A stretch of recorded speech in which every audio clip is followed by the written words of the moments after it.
1950s के आखिर में जापान ने दुनिया को हिला दिया जब उन्होंने अपनी पहली high speed bullet train Shinkansen launch की।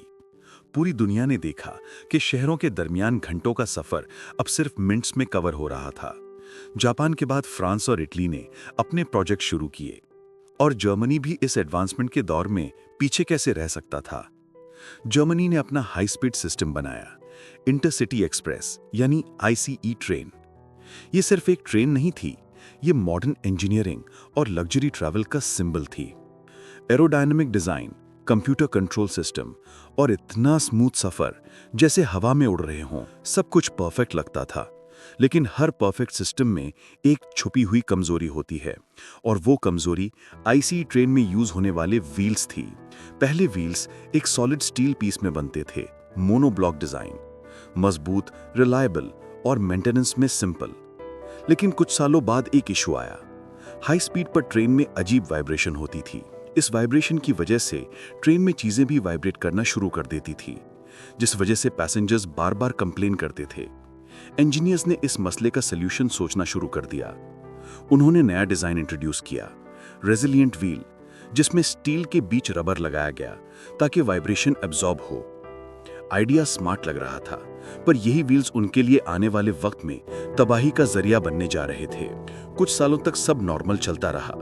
फिर 1997 में एक रेलवे सब कॉन्ट्रैक्टर ने नोटिस किया कि उनके कुछ रेजिलिएंट व्हील्स में क्रैक्स पड़ रहे हैं।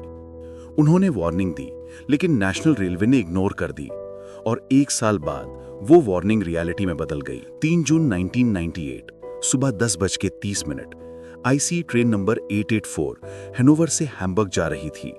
14 कोचेज, 288 पैसेंजर्स, सब कुछ रूटीन के मुताबिक चल रहा था। ट्रेन 200 किलोमीटर पर आवर की स्पीड से अपना सफर पर जा रही थी और पैसेंजर्स ने अबनॉर्मल नॉइजेस सुनी, लेकिन इमरजेंसी स्टॉप नहीं किया।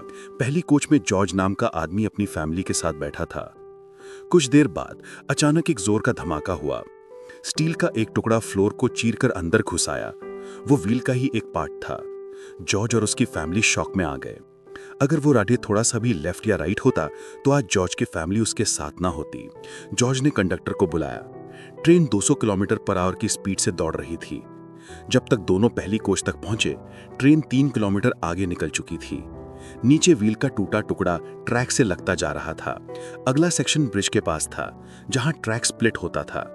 वो ब्रोकन पार्ट पॉइंट लीवर से टकराया और एक ही सेकंड में ट्रेन का हाफ पार्ट एक ट्रैक पर, बाकी हाफ दूसरे पे चला गया।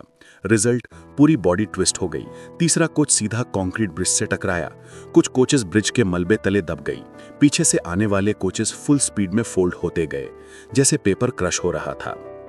सीन तबाही का था। आयन के टुकड़े, धुआं, चिल्लाते लोग।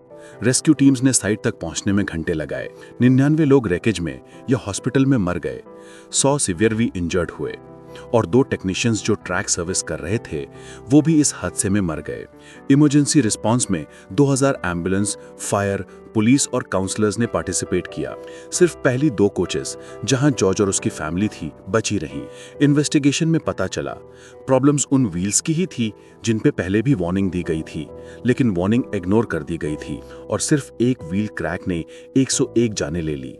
सर्वाइवर्स जैसे ओडो बावर, severely disabled, life long penalty कहता है, और गिसेला एंगरमैन, जो अपने 26 साल के बेटे क्लाउस को खोया, उन्होंने डॉयचा बॉयन को ब्लेम किया कि मटेरियल फटीग इग्नोर की गई।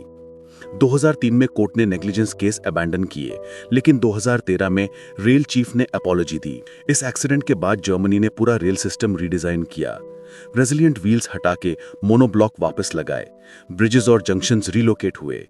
ये डिजास्टर ने इमरजेंसी क्रूज के ट्रॉमा हैंडलिंग को रिफॉर्म किया। अब हेल्थ और प्रिवेंशन पे फोकस है और नोआ नेटवर्क बनाया गया साइकोसोशल केयर के लिए। ये केस आज भी रेलवे ट्रेनिंग में एग्जाम्पल के तौर पर पढ़ाया जाता है कि टेक्नोलॉजी जितनी तेज दौड़े, एक छोटी सी गलती सब कुछ गिरा सकती है और स्पीड कभी खतरनाक नहीं होती, गलत डिसीजन होता है।